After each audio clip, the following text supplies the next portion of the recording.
প্রিয় দর্শক, আসসালামু আলাইকুম। পুরো দমে চলছে বিশ্বজুড়ে উত্তেজনা। প্রতিপক্ষকে 1 ইঞ্চিও ছাড় না দেওয়ার হুঁশিয়ারি দিচ্ছে পরাশক্তিরা। এই মুহূর্তে হাতে পাওয়া ভয়ঙ্কর কিছু আন্তর্জাতিক সংবাদ নিয়ে হাজির হয়েছি আপনাদের সামনে। ভিডিওর শুরুতেই থাকছে আজকের গুরুত্বপূর্ণ সর্বশেষ আন্তর্জাতিক সংবাদ শিরোনাম। শুরুতেই জানাবো, তেল আবিবে হাইপারসোনিক ক্ষেপণাস্ত্র হামলা, আতঙ্কে পালালো লাখ লাখ ইসরায়েলি। পরেই জানাবো, যে কোনো শত্রুকে গুড়িয়ে দিতে প্রস্তুত ইরান, আইআরজিসির ভয়াবহ হুঁশিয়ারি বার্তা। এদিকে আরও একটি ইরান ইসরায়েল যুদ্ধ আসছে। জানাবো, আলেপ্পো, দারা ও দামেস্কে একের পর এক বিস্ফোরণ। এবং সর্বশেষ জানাবো, যেসব শর্তে ইউক্রেন যুদ্ধ থামাতে রাজি পুতিন। এতক্ষণ শুনছিলেন গুরুত্বপূর্ণ আন্তর্জাতিক সংবাদগুলোর শিরোনাম, এবারে বিস্তারিত। তবে তার আগে প্রতিদিনের আপডেট সংবাদগুলো সবার আগে পেতে ভিডিওটিতে একটি লাইক দিয়ে চ্যানেলটি সাবস্ক্রাইব করার অনুরোধ রইল। তেল আবিবে হাইপারসোনিক ক্ষেপণাস্ত্র দিয়ে হামলা, আতঙ্কে পালালো লাখ লাখ ইসরায়েলি। ইয়েমেনের সশস্ত্র বাহিনী জানিয়েছে তারা তেল আবিবের উপশহরে অবস্থিত বেন গুরিয়ন বিমানবন্দরে প্যালেস্টাইন 2 হাইপারসোনিক ব্যালিস্টিক ক্ষেপণাস্ত্র ব্যবহার করে বিশেষ এক অভিযান চালিয়েছে। এতে বিমানবন্দরটির সব ফ্লাইট স্থগিত করা হয়েছে এবং লাখ লাখ ইসরায়েলি ভয়ে আতঙ্কে নিরাপদ আশ্রয় কেন্দ্রে যেতে বাধ্য হয়েছে। ইয়েমেনি সশস্ত্র বাহিনীর মুখপাত্র ব্রিগেডিয়ার জেনারেল ইয়াহিয়া সারি এক বিবৃতিতে এসব তথ্য জানিয়েছে।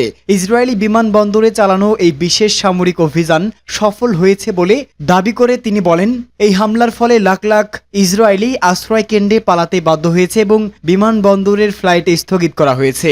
জেনারেল সারি জোর দিয়ে বলেন, এই অভিযান চালানো হয়েছে ফিলিস্তিনি জনগণের সহায়তা এবং গাজার বাসিন্দাদের অনাহারে মৃত্যুর অপরাধের প্রতিক্রিয়ায়, পাশাপাশি আমাদের দেশের উপর শত্রুর হামলার জবাবে। তিনি বলেন, গাজায় গত 2 বছর ধরে যা চলছে তা প্রমাণ করে ফিলিস্তিনের ভাইদের রক্ত, আরব ও মুসলিমদের রক্ত ইসরায়েলি শত্রুর হাতে ঝরছে।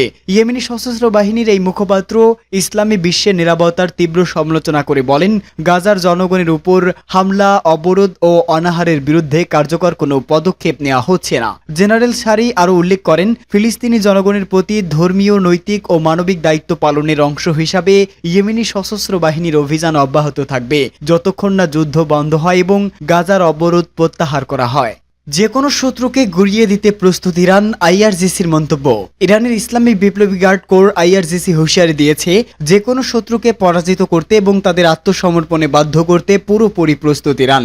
1980-এর দশকে সাদ্দাম হোসেনের চাপিয়ে দেওয়া যুদ্ধের পর থেকে ইরান তার শত্রুদের সাথে প্রতিটি সংঘর্ষে সফলভাবে মোকাবেলা করছে বলে দাবি করেছে বাহিনীটি। আইআরজিসি এক বিবৃতিতে ইরাক যুদ্ধের মুক্তবন্দীদের স্বদেশ প্রত্যাবর্তনের বার্ষিকী উপলক্ষে এই মন্তব্য করেন। বিবৃতিতে বলা হয়, আজ ইরানি জাতি অভিজ্ঞতা, বিশ্বাস এবং অসীম শক্তির উচ্চতায় দাঁড়িয়ে আছে। তারা তাদের পবিত্র ভূমি, নিরাপত্তা ও ভবিষ্যতের বিরুদ্ধে যে কোনো শত্রু এবং যে কোনো বিদ্বেষপূর্ণ পরিকল্পনা গুড়িয়ে দিতে প্রস্তুত। আইআরজিসির সাবেক যুদ্ধবন্দীদের সক্রিয় প্রতিরোধ এবং কৌশলগত আশার আসল প্রতীক হিসাবে প্রশংসা করেছে। তারা আরও উল্লেখ করেছে, এই সাবেক সেনাদের বিজয় শুধু 8 বছরের যুদ্ধের ক্ষেত্রে নয়, বরং জোনে ইসরায়েল আমেরিকার হামলা প্রতিহত করার ক্ষেত্রেও প্রতিফলিত হয়েছে। আইআরজিসি জানায়, ইরানি সশস্ত্র বাহিনী জনগণের ব্যাপক সমর্থন নিয়ে ইরাকি হামলাকারীদের পিছু হটাতে বাধ্য করেছিল। একই সাথে তারা ইসরায়েলি সরকারকে 24 জুন যুদ্ধবিরতি অনুরোধ করতে বাধ্য করে, যদিও ইসরায়েল আমেরিকার অভূতপূর্ণ সমর্থন পাচ্ছিল।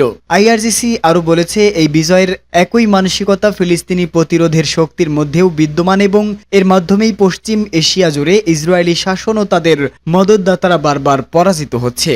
আরেকটি ইরান ইসরায়েল যুদ্ধ আসছে। মধ্যপ্রাচ্যে নতুন করে ইরান ও ইসরায়েল যুদ্ধের আশঙ্কা ঘনীভূত হচ্ছে। যুদ্ধবিধ্বস্ত গাজা, উত্তপ্ত লেবানন সীমান্ত ও চারপাশের অস্থিরতার মাঝেই জোরালো হচ্ছে গুঞ্জন, তেহরান ও তেল আবিব এবার সরাসরি সংঘাতে জড়িয়ে পড়তে পারে। বিশ্লেষকদের ধারণা, চলতি বছরের ডিসেম্বরের আগেই কিংবা আগস্টের শেষ দিকে বড় ধরনের হামলা শুরু হতে পারে।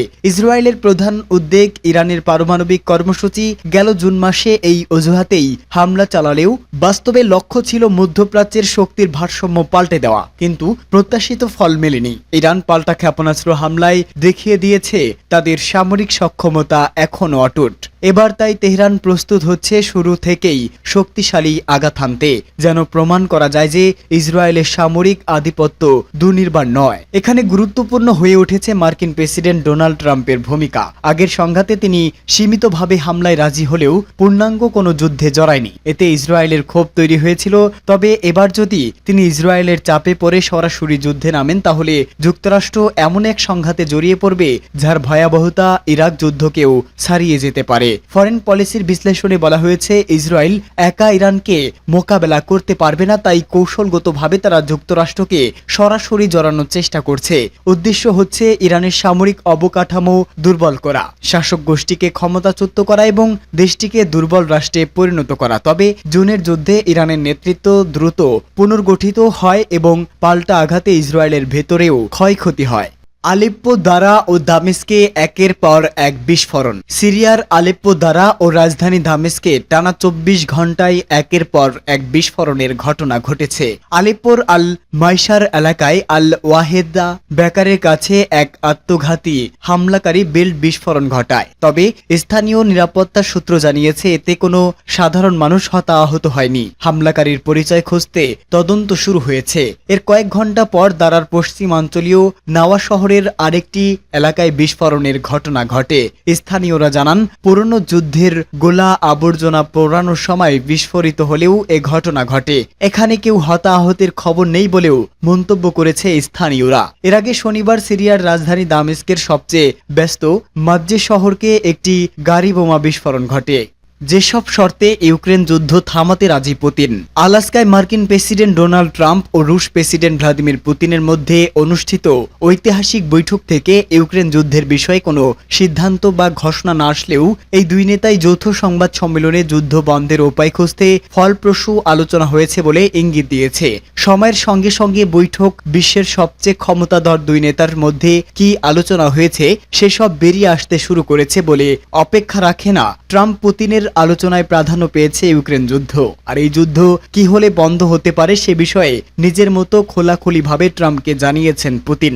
বার্তা সংস্থা রয়টার্সের এক প্রতিবেদনে বলা হয়েছে, গত শুক্রবার ট্রাম্পের সঙ্গে কয়েক ঘন্টা বৈঠকে পুতিন ইউক্রেন যুদ্ধ বন্ধের কিছু শর্ত দিয়েছেন। পুতিন ট্রাম্পকে জানান, ইউক্রেন যদি যুদ্ধ বন্ধ চায় তাহলে তাদের পূর্ব অঞ্চলের গোটা ডনবাস দিয়ে দিতে হবে, বিনিময়ে দখলে নেওয়া কিছু অঞ্চল ছেড়ে দেবে রাশিয়া। এছাড়াও যুদ্ধ বন্ধের শর্তে রাজি হলে পুতিন ইউক্রেনের অন্যান্য সম্মুখ সারির যুদ্ধ থামিয়ে দেবেন, যার মধ্যে খেরসন ও জাপোরোজিয়াও থাকবে।